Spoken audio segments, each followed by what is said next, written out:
Precise movements, lads. Shoulder, follow. Poise, follow. Shoulder, follow. Charge, bayonet. Shoulder, follow.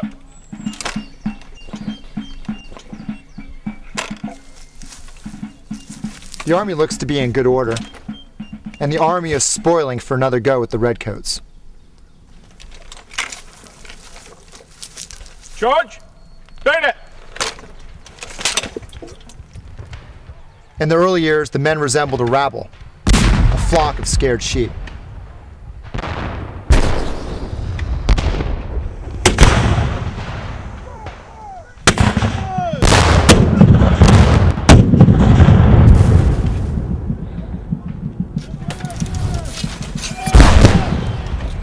The men have been recently recruited, and they're about to meet the Redcoats for the first time. I think most of the men, to be honest, are frightened. The officers have hardly ever drilled the men, and now they're to face the British infantry, masters of the bayonet. The men have a sense of the folly. These men are more familiar with the scythe than the sword or bayonet.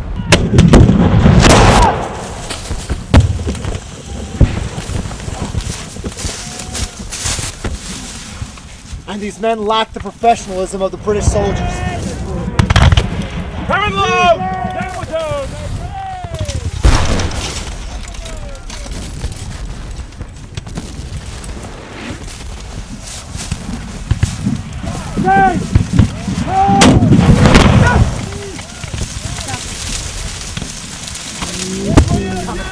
Stand back!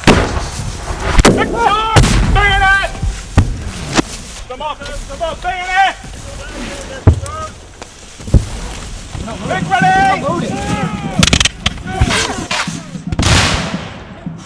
Reset! March!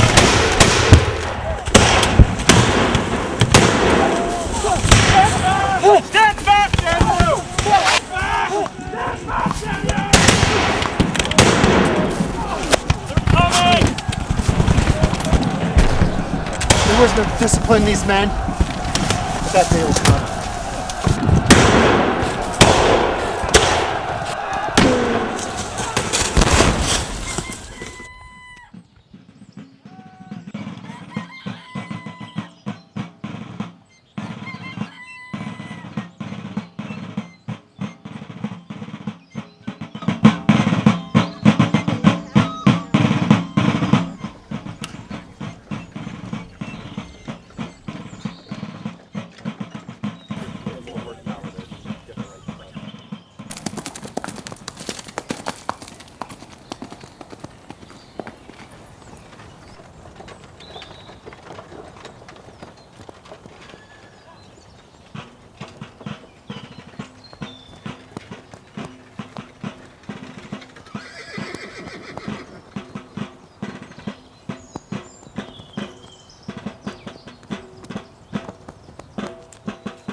The Army survived the dark year of 1776, mostly through the small victory, the Battle of Trenton.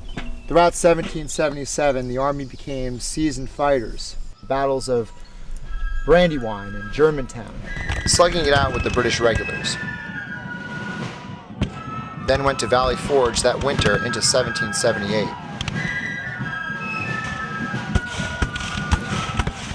By the next planting months, the Continentals came out with the unified training and resolve of professional soldiers. The Battle of Monmouth brought this army a clear tactical victory, as the British would quit the field. But the eyes of Washington's veterans were on the defenses around New York.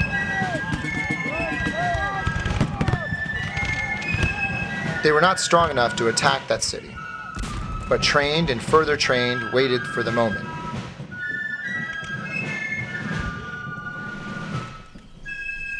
When an opportunity arose to attack smaller outposts, Continentals would prove their mettle. Shut. Hand. Charge. Cartridge.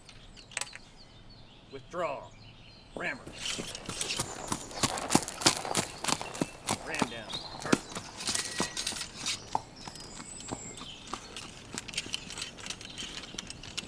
Return. Rammer. Shoulder. Firelock. Make sure your weapons are clean, accoutrements in order.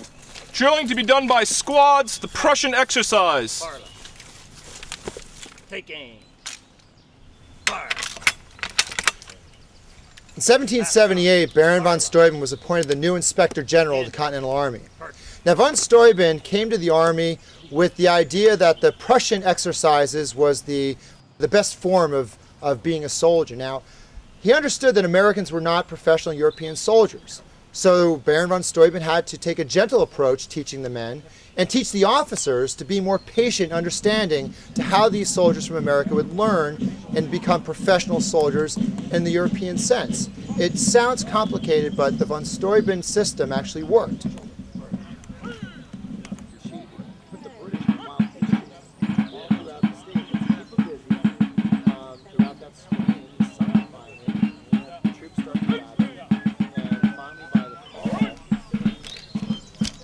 Thanks to von Steuben's new doctrine and disciplines, both officers and men took on the pride of professional soldiers.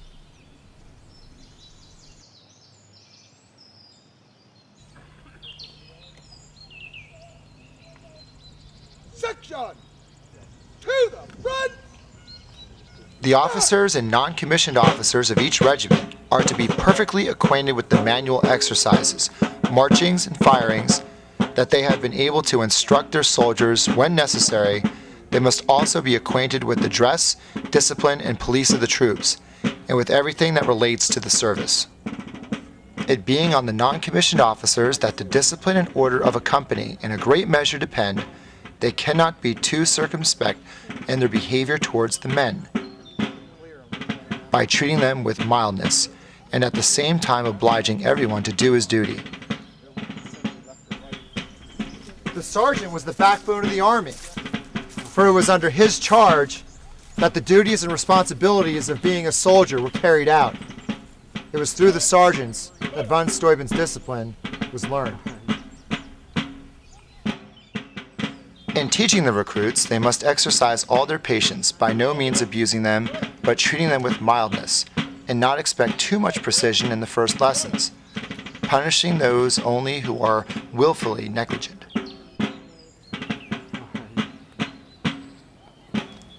Steuben's system of training the army was first instructing the model sergeants, and then to have the officers learn the drill from watching the model company of sergeants. The manual and exercises created by Steuben was a system of accumulative abilities, or building block stages, starting with the recruits.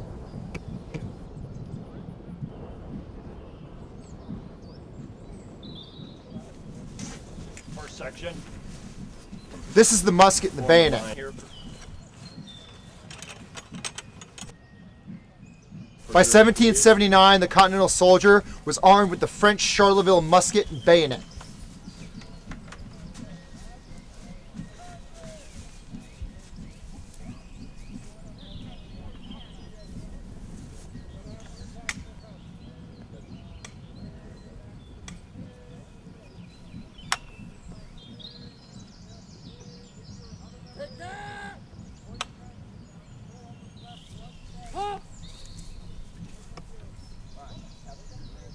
Attention.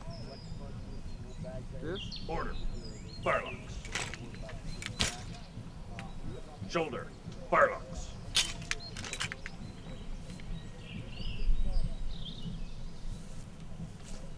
The Continental Army had received French muskets and bayonets, caliber 69, while others still received muskets modeled after the British Shortland pattern, caliber 75.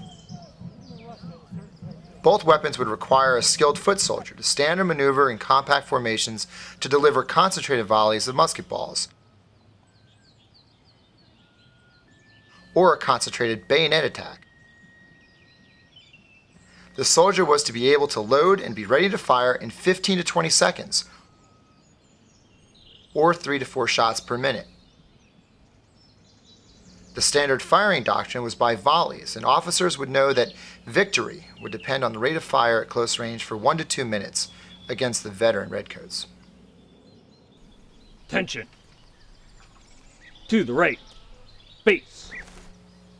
This is the Continental Soldier with the air of confidence, To the doing a left. facing movement, Face. turning upon his heels, correcting himself, 1 beat between each motion. To the right about. Face. When turning to the rear, he firmly slaps his cartridge box. Putting his hand to the rear will give him a center of gravity.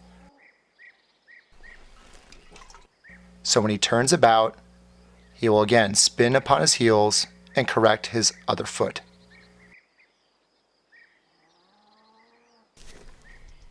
To the right about. Face.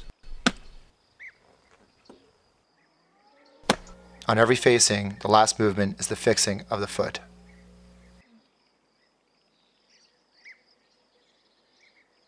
When the soldier is taught to move his musket, he is again asked to count 1 beat between each motion.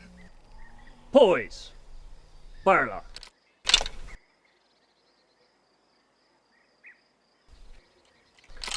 The balance of a soldier, especially in ranks, is critical to the maneuvers of an army. Make ready. Take aim. His finger will remain out of the trigger guard until the command to fire. Fire. Half cock. Firelock. Take aim. Fire. The Continental Soldier is going to go through the process of prime and load routinely. The prime and load is going to be a loading technique that will enable a Continental Soldier to fire 3 to 4 shots per minute. The typical ordnance for a Continental Soldier is buck and ball cartridge, a 69 caliber musket ball with 3 buckshot packed on top of the cartridge. This type of ordnance is used for more killing and wounding effect. Cock.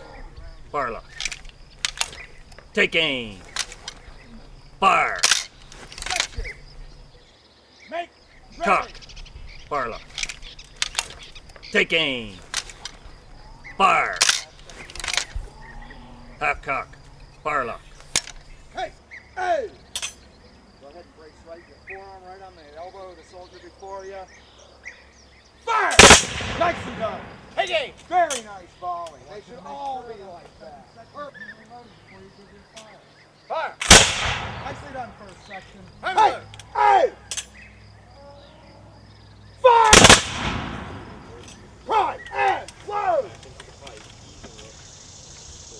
But before being a dominant firing force, the system starts with each man standing in the proper form of a soldier, carrying his body in the air of a professional. The musket held still and deliberate, for confidence in the face of British regulars starts with the visible silence and steadiness under the stress of battle, all attentive to orders. In this doctrine, immediate response to command under fire made the difference between victory and defeat. Von Steuben's exercises streamlined commands and made economy of movement more efficient.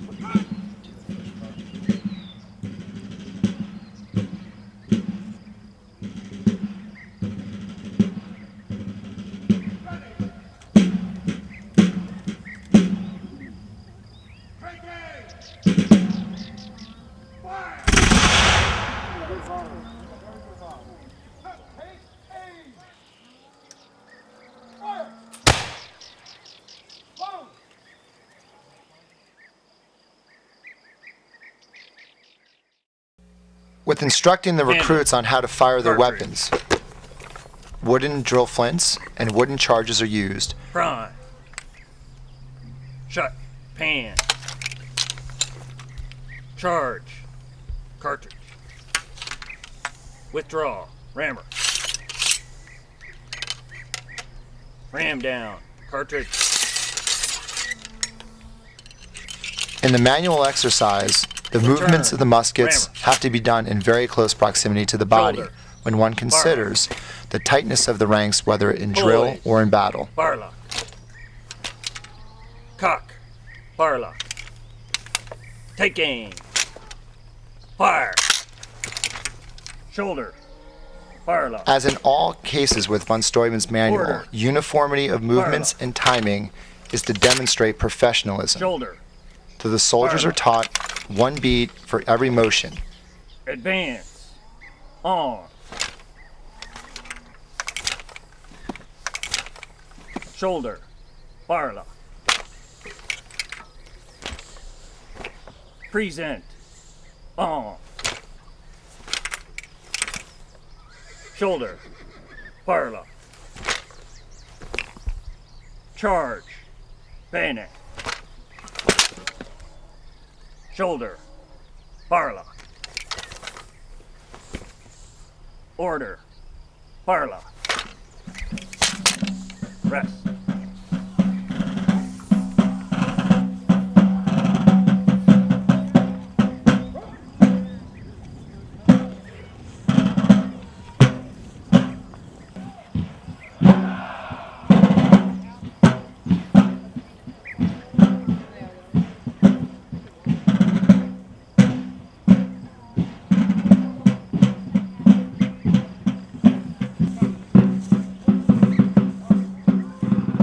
Order. Firelock. Order. Firelock. Notice the heels are always 2 inches apart. Ground. Firelock.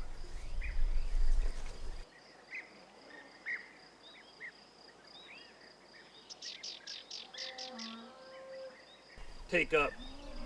Firelock.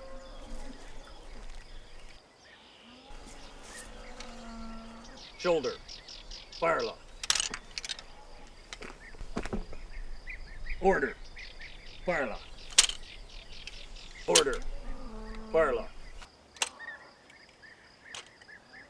Shoulder. Firelock. Secure. Firelock. Secure. Firelock. Shoulder. Firelock. Fix. Bayonet.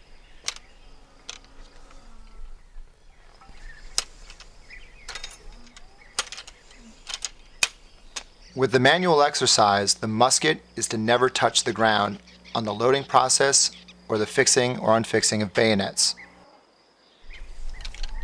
Shoulder. Firelock. Present. Arm.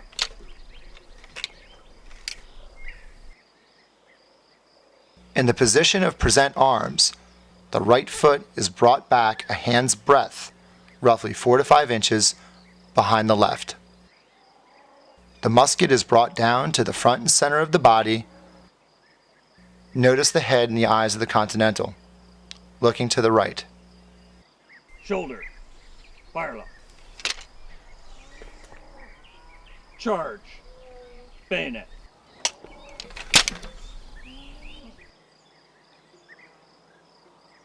Shoulder. Firelock. Advance. Arm.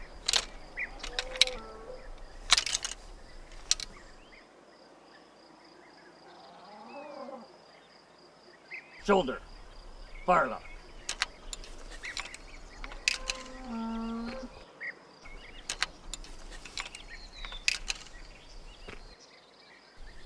Unfix. Bayonet.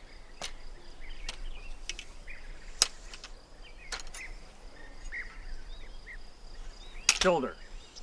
Firelock. Order. Firelock. Rest.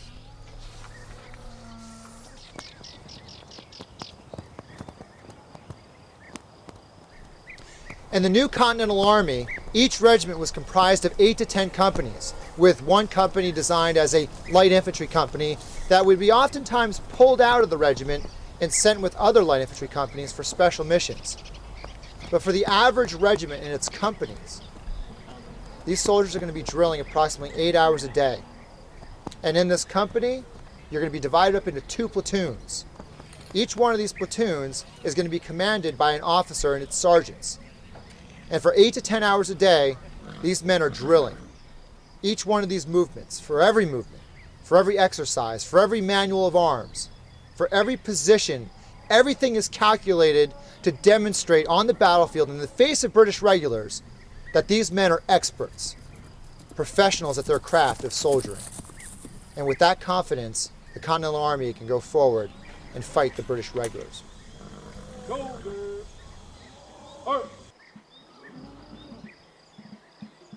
They were first instructed how to look and dress.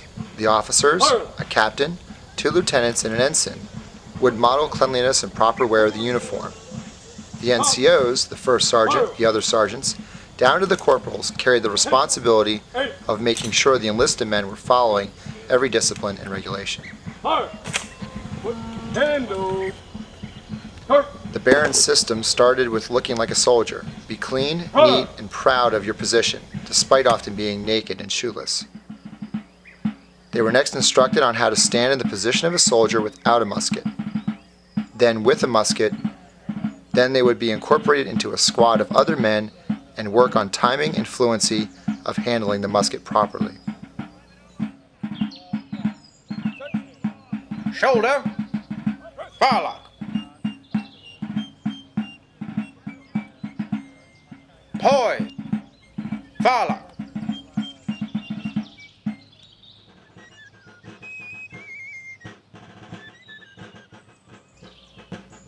Shoulder, firelock.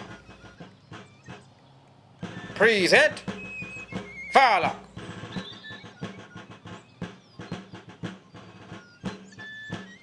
Shoulder, firelock. Present, firelock. Shoulder, firelock. Advance, firelock.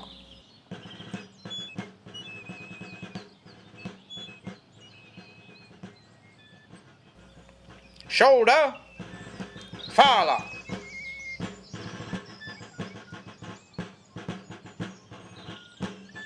Poise, firelock. Shoulder, firelock. Order, firelock. Order, firelock. Rest. Company, right, mark. Section, right, oh.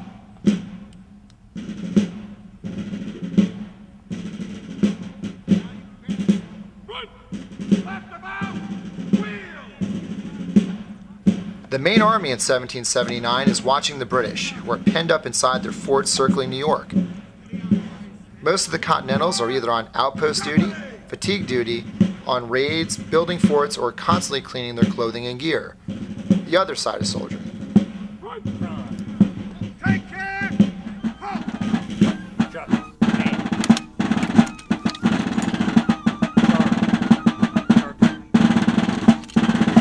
Draw. Ram. Ram. Cartridge.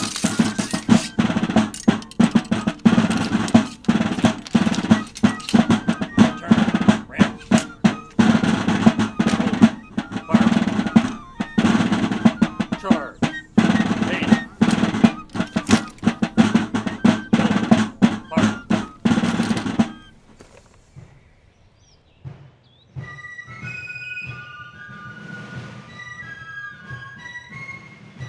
The men received the French contract uniforms in large quantities in 1779.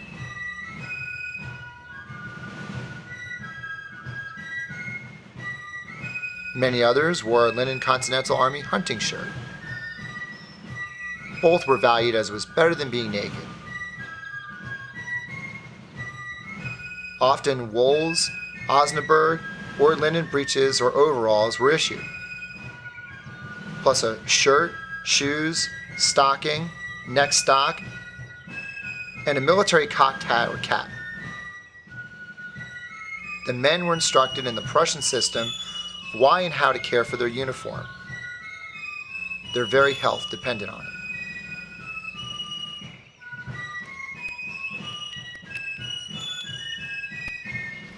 All infantry were required to have a cartridge box, bayonet, and carriage, and these were to be cleaned every day. The way supplies were issued, rarely did a soldier have the exact canteen or cartridge box of the man next to him. Regardless, each soldier was inspected often, and whatever gear he had, it was supposed to be cleaned. A soldier had to use his haversack for his rations. His rations would consist of salted pork, salted beef, salted fish, possibly hard bread or flour, coffee, perhaps some vegetables, potatoes or onions, plus his necessary mess cup and plate. In addition to these items, he would also put some of his personal effects into his haversack, as well as his knapsack.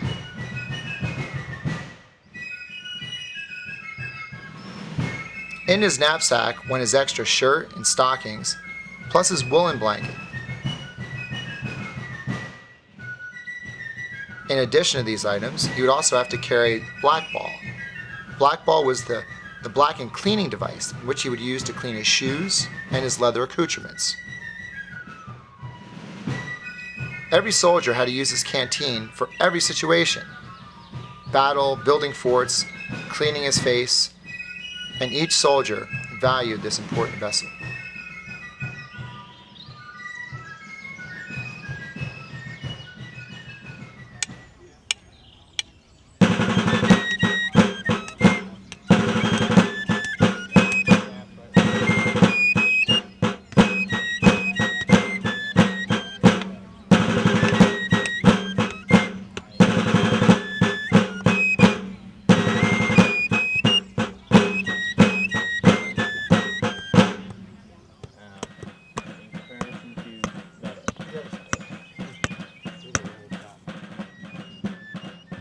A common tent would accommodate 5 to 6 men, called a mess. And once these men were issued this tent, they would apply a generous layer of hay or straw to the bottom of the tent, then occupy it. They would pool their blankets together, stash their gear within arm's reach, and spoon together at night for warmth.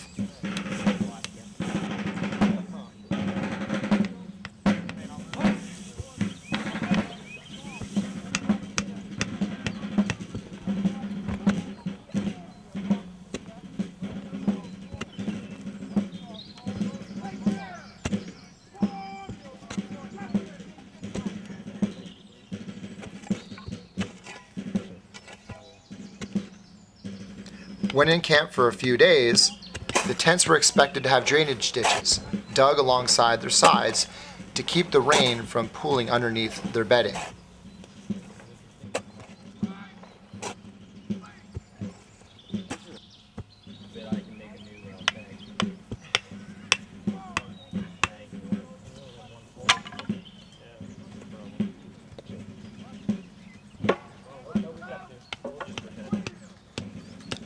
Under the governance of Baron de Steuben's regulations, the men now had an outline in which to take care of themselves, keep themselves healthy, and improve their morale.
A soldier's day in camp started by hearing all of the camp duties to the tune of the fife and drum. Their day usually started at dawn with roll call, being counted off, then being divided into various duties, sometimes guard or picket duty, fatigue or work duty, and various detached service working as cooks, nurses, and so on. For most purposes, the mess, a group of 5 to 6 men, would sleep in the same tent, receive rations, and would be administered as the smallest entity of the Army.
There were times on campaign the units outmarched their baggage trains, and so they had no tents.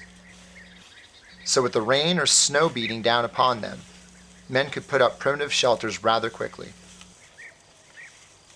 A lesson learned by necessity.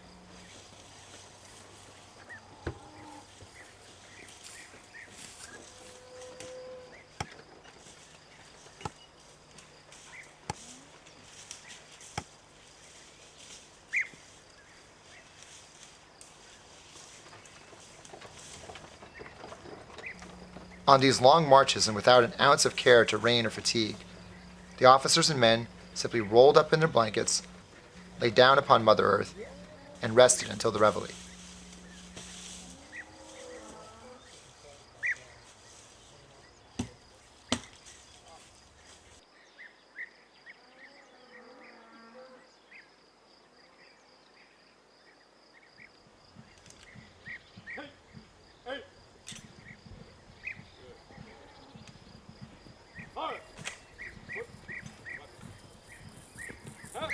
On campaign, the men were worked to their very limits. A day's march for the Army was often 10 to 15 miles per day, ending with the erecting of their tents if they were present with the column.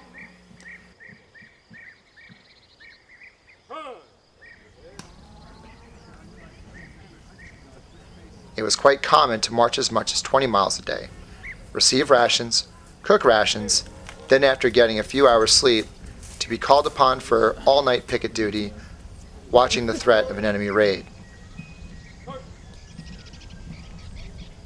Then at dawn, having to join the column and march another 20 miles on just 2 hours sleep.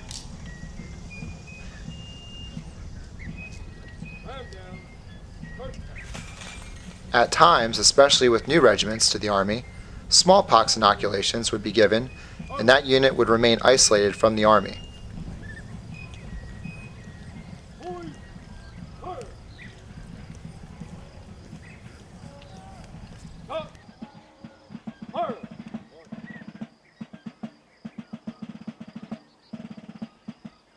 There was very little free time in the Continental service, but the men usually enjoyed playing card games and keeping journals. Very few enlisted men wrote letters, and one must be reminded that a great number of the common men were illiterate. Because of this, storytelling, song singing, and other pastimes occurred in the camps. One activity, pranks, was quite popular among the rank and file.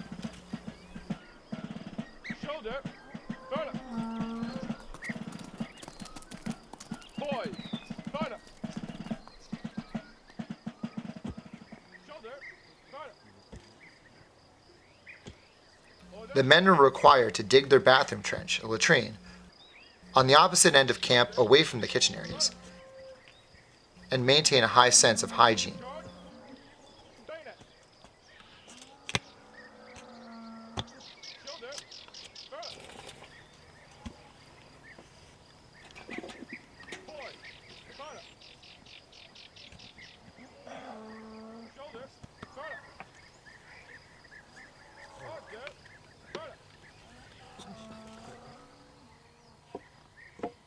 Alright, let's try it. Let's try it out. See if it works.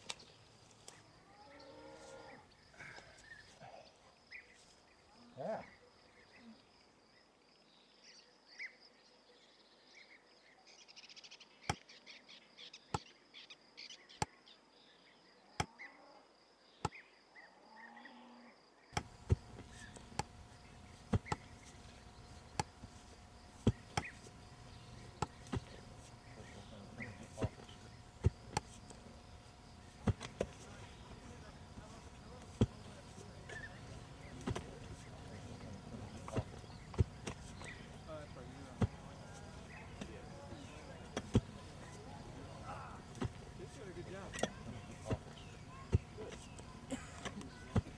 Uniform company or regimental kitchens were designed to create a central and practical location for cooking rations. They resembled a big ring in the ground and a noticeable potato mound of dirt above.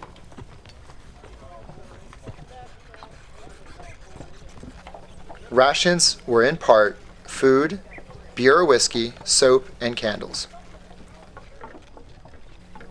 Cooking would be done individually, as a mess, or as a company depending on the situation. There were not many great recipes. You either boiled in a mess pot, baked it, or got some grease in a pan and fried it.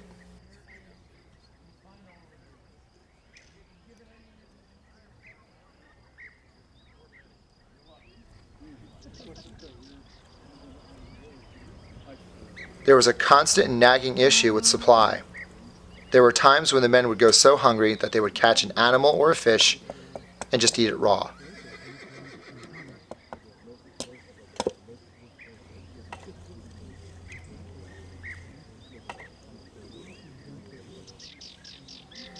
Usually on campaign, men would receive rations, consisting of fresh or salted beef, pork or fish, with flour or cornmeal. Vinegar was issued, as was whiskey, but vegetables were always in short supply. If the men did receive vegetables, peas were the norm.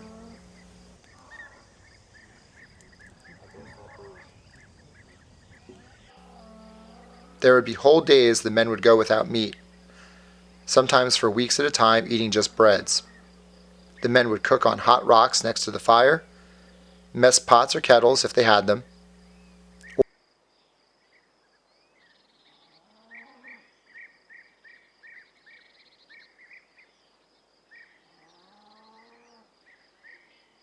Select women were hired to do the laundry work and other sundry duties. These women were also, like the men, heavily regulated and could have their rations cut and be flogged for such crimes as leaving their post and deserting to the enemy.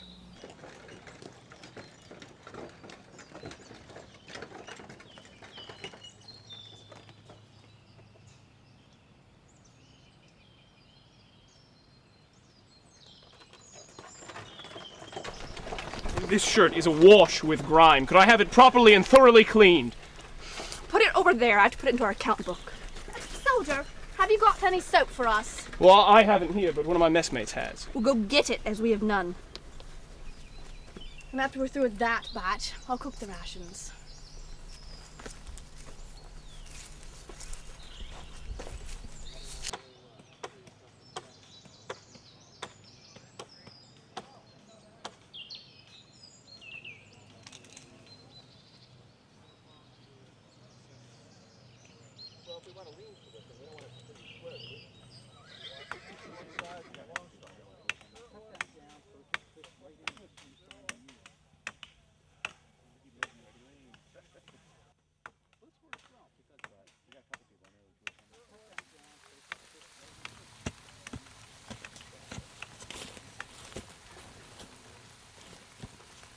Being a professional army, the doctrine for crimes was simple and brutal, flogging for nearly every offense.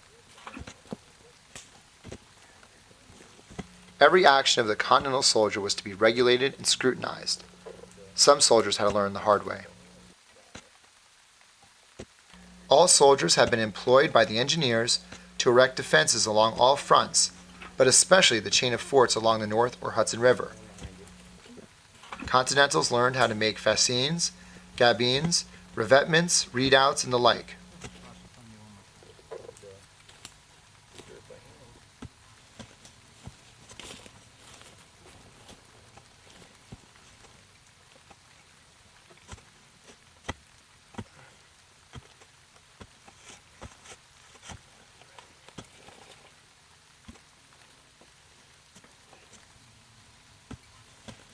The soldier, whether in camp or on active marching and campaigning, would be ordered to build fortifications, usually with the direction of a French or Polish engineering officer who were assisting the American cause.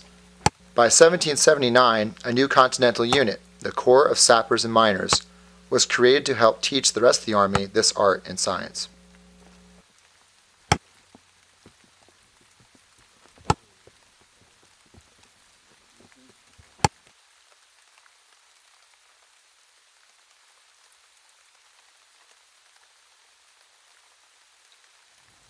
The Continental Soldier learned the art of building gabines, which were wooden baskets to build dirt walls, chevaux de frise, which were X-shaped defensive obstructions, frays, which were sharp-pointed defensive poles, or fascines, bundles of saplings tied together used to form steps or walls in fortifications.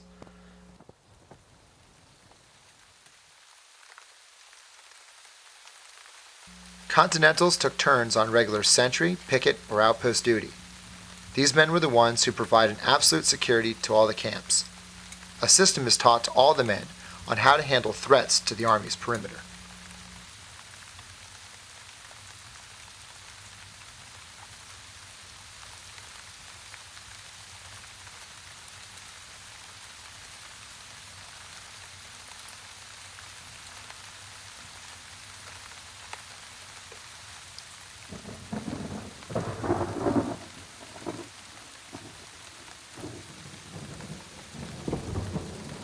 For the men, this is a big moment. General Anthony Wayne has given strict orders for the men not to load their muskets. Some officers have made the men pull their flints and to rely on the bayonet.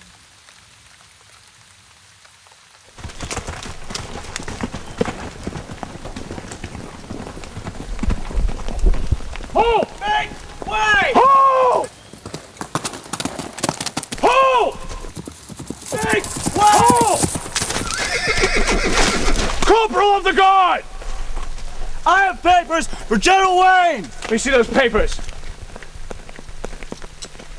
Keep them dry, if you would.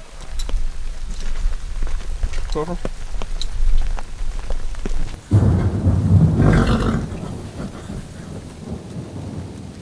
They're good. Let them pass. Are good. Thank you! Yep. The men seem to have mastered the art of guard duty, scrubbing their gear, digging latrines, and drilling smartly. But what of it on the battlefield?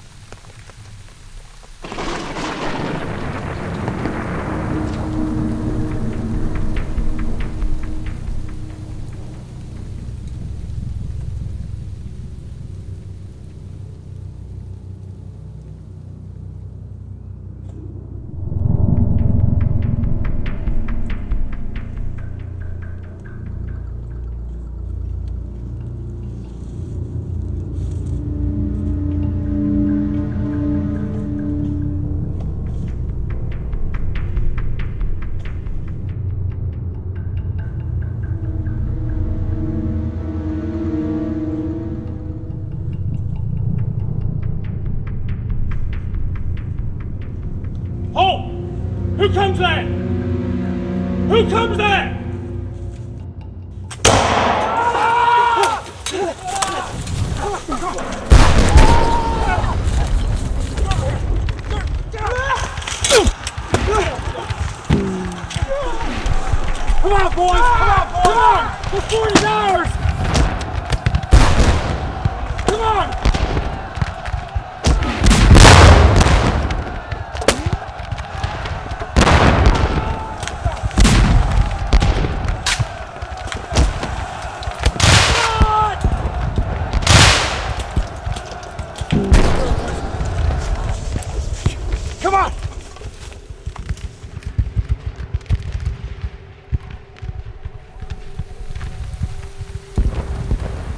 Dozens of men were killed here tonight, hundreds wounded and maimed.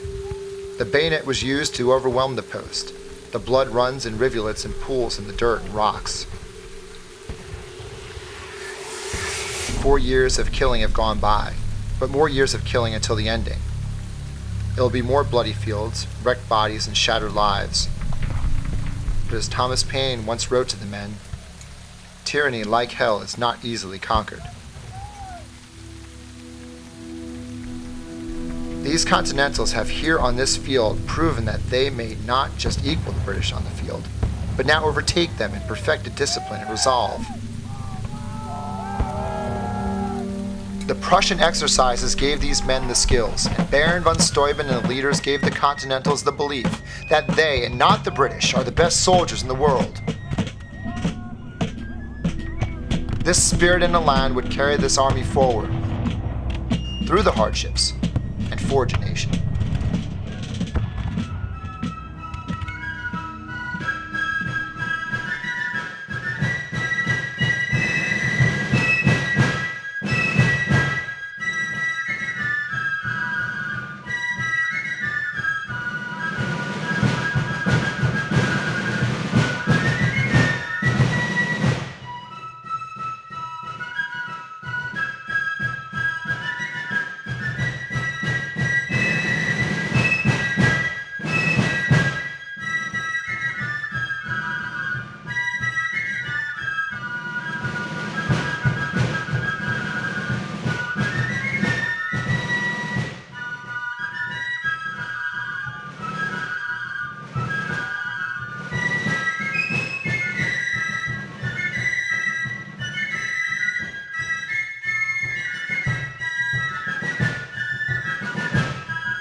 Drilling pretty, but what of it on the battlefield?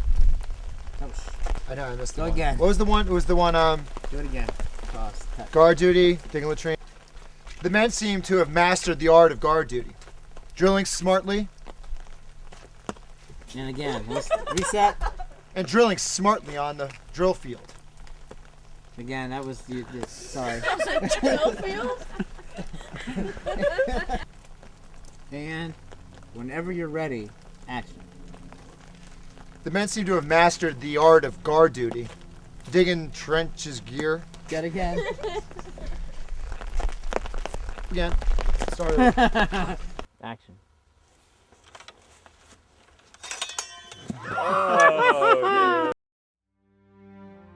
Thanks for watching. If you'd like to help us produce more compelling historical content like this, please like, comment below, and share this video with fellow history buffs. And of course, be sure to subscribe to help keep history happening.